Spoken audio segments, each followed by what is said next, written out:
Jacob T. Davis here with my man. Jared Evenson, what's up, brother? What's up? How was your weekend? My weekend was pretty cool. Spent a lot of times playing with the kids. I'm more looking forward to this weekend though. We're going camping in Montana, so I'm gonna be watching the Coug game from like a iPad, sitting on the Clark Fork River. It'll be a good time, but I'm looking forward to it. Dude, this weekend's huge. Yeah, yeah, it is, especially after the big win last week. Routing Texas. It was an interesting win. Like that game, just It not a lot felt of like passing yards it. early on. It felt like it could shit. It could have gone the Uh-huh. complete opposite direction really quick. Right. But thankfully Texas Tech could not hold on to the ball. I No. felt bad. I almost felt bad for them. Like they just could not. Just turnovers. Um, the Texas Tech fans, it was interesting just watching them. Like I'm from the South. I grew up in South Carolina originally, but then I moved to Colfax in high school. So I kind of grew up in the South, and football is people take football very seriously down there. It's like a religion. I'm not gonna lie, it's like a religion. And I could just like watching the Texas Tech fans, man, they were so stressed out. They were so pissed that we were working them.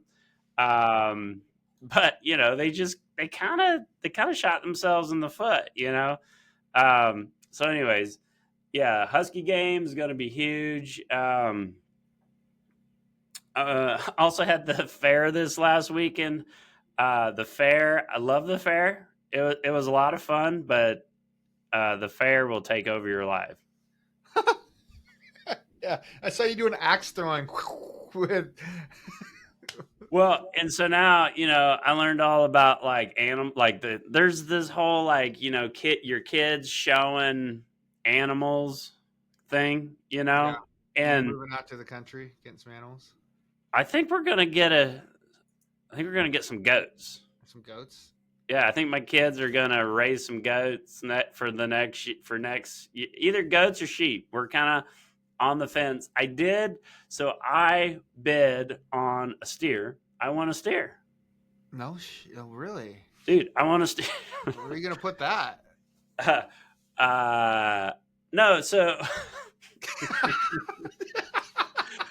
yeah, dude, I learned so much at the fair this year. It's like, so you got the auctioneer, and he's like, You got into it. and so yeah, and the kid is a Colfax kid. His dad's also a realtor, and so I bid on his steer and I won $350 a pound. Um, it's like a 1,200 pound steer or 1,500. It was a lot of Dude, that's this great. 350. 350, yeah. And then so as a basically what you can do, you don't have to like take the meat, and then so you turn it, and so when you win, then the auctioneer looks at you, you're like, you know and it's so awesome. They got their cowboy hats on, and Butch Booker, he's doing, Yeah, but Butch, dude, Butch is awesome. And his son's doing it now too, I think, Cotton.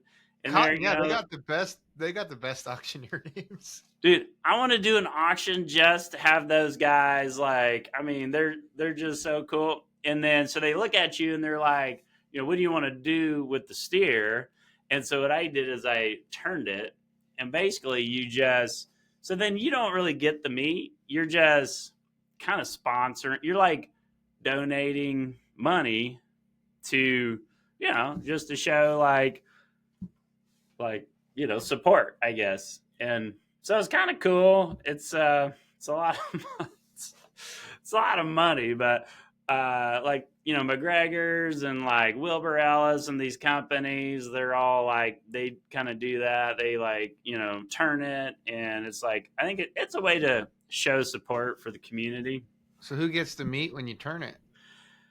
So basically, I think it's like 60 or 70% of the steer you're basically paying for, and then the remainder is sold at market price. It's so it's kind of the meats sort of. So I don't that This could be whole a thing whole I don't episode. completely understand, but like the kid gets the full amount. They get paid. Um, so, anyways, it's Cool. like, man, fair culture it's a whole thing, Yeah, it's a new world. dude. You could make a lot of money at the fair. What are we gonna sell? So the guy next to me was selling picture buttons. Dude, I just want to do two. Like, I think we should set up a booth next year and just offer advice. Just free advice. Like, two old coots giving out advice. Like, we might have to wait a few years we before could it's. just we could say donations welcome. Yeah. See Yeah. if, hey, I did. So we did our booth, and we had I think we had maybe 1,000 or more people enter. I gotta look at the spreadsheet um, to win that Yeti cooler and Coug tickets. Yeah. And I then saw you post the winner. did you see that? So actually, it was my neighbor. Most people would think, oh, they cheated or whatever. But I have a video of Natalie, my daughter, actually Pulling. drawing the winner, and we were both like, because he didn't put his last name on it, and we're both like, and then I looked at the thing, and he wrote on the little thing we made, it said, just to hang out with Jake, because we asked the question, do you have a realtor? Are you interested in buying a house, or selling a house? And do you want us to contact you? And it was like either the options were heck yeah or leave me alone. And he circled heck yeah, but he's not looking to buy a house. And then he wrote in just to hang out with Jake. Yeah. So you knew. You knew. So Yeah. I know you've only got like 4 minutes before you got to run, but hey, I wanted to talk real quick about buying a duplex. Yeah. So I I'm think gonna give us with 5 extra minutes. what's that? I just bought 5 minutes. We're good. Oh, you got 5 minutes. Okay. So I was showing a house last night with a couple, and turns out they're actually college students. And so um, we're looking at things. We started talking about, you know, the idea of buying a duplex. So you live on one side, rent out the other. And I think, from my standpoint, I think, buyers are having a hard time trying to figure out how to afford to buy a home. Um, my first property that I bought was a duplex. And so, lived on one side, rented out the other. Um, the duplex was both 3 bed, 1 bath units. And so back then, I bought my duplex. This shows you how old I am. For 189,000 back in the day. And Pam Harbor was my. She was with Call Banker at the time. I think might have been Associated Brokers back in the day. Anyways, Pam Harbor, she helped me get into buying that duplex, and I remember I think I bought it like the day that it hit the market, and I was like, Oh, "Oh yeah, this looks good." I didn't know anything about anything, but I trusted her, and and so I bought this duplex, and we lived upstairs. I rented the downstairs for $850 a month back then, um, and then we had a gal that she worked at where we worked. We both worked for facilities at WSU back in the okay. day, um, and she worked there too. And so we rented one of the rooms upstairs where we were living for like $350. So my mortgage payment was like $1,200, I think, at the time, and I mean we basically had the mortgage covered. Um, we quickly realized that having a random tenant living with us kind of sucked. Um, and so we ended her leave. After like a year of doing that, we're like, oh, we can have our own. We can afford to have our own space. And so I think for young people that are trying to, or even older people, if you're trying to look for a way to afford buying a property, I think a duplex is a great way to go. On your side of things, for financing a duplex, is it harder to do that, or how does that look? Man, I think we don't look at that option enough because it's not harder, it it used to be in some respects, but really, I mean, FHA loans 3.5% down to buy a duplex.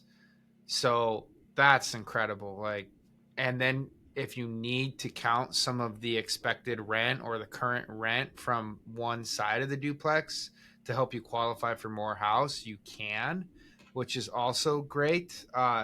It's just like the best tool to get that first house when maybe buying the one you want just isn't in your budget. Maybe you qualify for the one you want, but you can't stomach the payment, or maybe you need just a little bit more income to qualify for a little more house. Great. So duplexes are like, when I have someone call me and they say they're interested in a duplex, I get excited because, I know what that client's going to do. They're going to buy that duplex 3 or 4 2 3 4 years later, they're going to go buy something else. And then they're building this, real estate portfolio using that vehicle as the first tool to get them into home ownership. And I've never seen it not work out good for someone. So the hardest part was finding a duplex a while ago, but I'm seeing them on the market now, and I'm seeing them even kind of sit for a little while. Kind of shocking to me. Yeah. So I think there's such a great opportunity to buy rental properties right now and live in them, because they're a lot in Pullman. A lot of these properties have been just tore up from the floor up, if you know what I mean. Like they're just they've been kind of lived in hard, because when you have a rental property, you've had renters in it for 10, 20 years, and you've never done maintenance on it. uh, these properties are beat up, and these sellers should that have these rental properties should probably price them lower, in my mind, because buyers look at them and they're like overwhelmed instantly. They're like, "Oh my god, look at all this work," um, and so, I mean, I think I hear it all the time. Oh, it's so expensive to buy a home. It's like, no, it's not. You just got to work a little harder. You got to put some effort into it. The days of like walking in, buying you know a cream puff, like a home that's just totally dialed in. It's like, well, I mean, if you can afford to do that, great. But if you really want to own a home, you're probably going to have to work for it. So Yeah. Yeah. That's what it is. Effort in, baby, effort in. No, that's good. You still have that duplex? I do. Yeah, I still got that duplex. So we bought that duplex, and then, you know, we while we were living in that the top unit, we bought a townhome. And while we're buying that, we got the upstairs rented. So then that duplex is cash flowing, and it helps to pay for the payment on that townhome that we bought. And then we moved into townhome. Um, and then we lived there for a few years, and then we wound up renting that townhome out and moved into another duplex. Uh, Rented one of those units out um, while we were living there. God bless my wife. She has had to move around a lot in Pullman. Um, I'm not an easy guy to be married to. Uh, and I'll then, send her a so card. then we kept that duplex. And I think we moved into our current home. And so, like, you kind of, you sort of start building equity, you start building this portfolio. When I was like, hey, I want to buy a building to put my Woodbridge real estate office in the building, I was able to pull equity. Well, you actually helped me with this, right? I might have, yeah. Yeah, I know a guy. Um, Pulled equity out of two of those properties and then sold the townhome, uh, and used that as a down payment to buy that building I'm in. Which is a big old building. A big old building, like no money out of pocket. I mean, That's crazy. that's So crazy.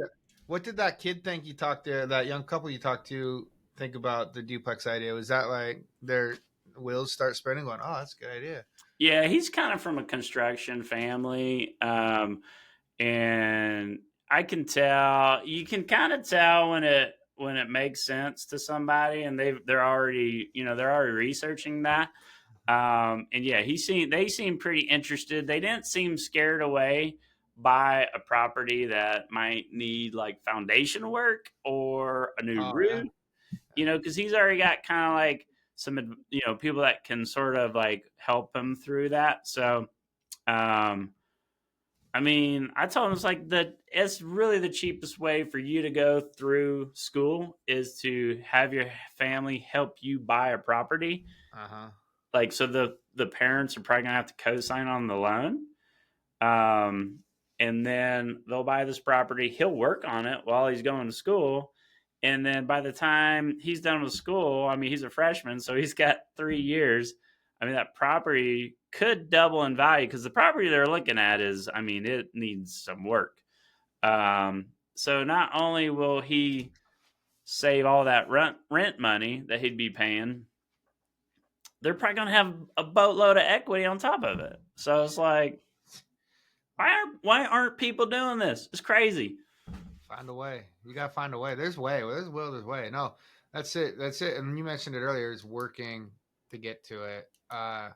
It's great. It's a vehicle. It isn't thought about enough. Your first home shouldn't. I mean, if it can be your dream home, good for you. But 90% of the time, it's more than 90% of the time, it's not. It's that vehicle to help you get into your next house. So, I think, like Grant Cardone, do you uh-huh. ever hear him talk about this? He's like, Grant Cardone, real estate investing Yeah, yeah. expert. He's like, it's hilarious because he's like, you shouldn't be buying a home. You should be buying a rental property.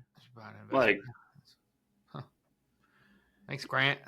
I, Good I think if advice. you're in your 20s, man, like start buying these properties and like kind of put off that whole your dream home thing. It's like you don't need your dream home in your 20s. You don't even know No, what you're doing. wait till you're. Yeah, you got. Yeah, that I may. didn't know what I was doing when I was in my 20s. I I mean, still don't know what I I'm doing, still. and I'm 40. So, yeah. All right, brother. Well, I got to jump on a call, but All that's good right. info. I think, hey, to our 10,000 viewers out there, you got questions about investment? Duplexes, threeplex. You can go up to a fourplex with the same type of financing terms. For a first time buyer or whatever, FHA, conventional, whatever. So, holla at your boys. All right. Go Cougs. Sweet, go Cougs.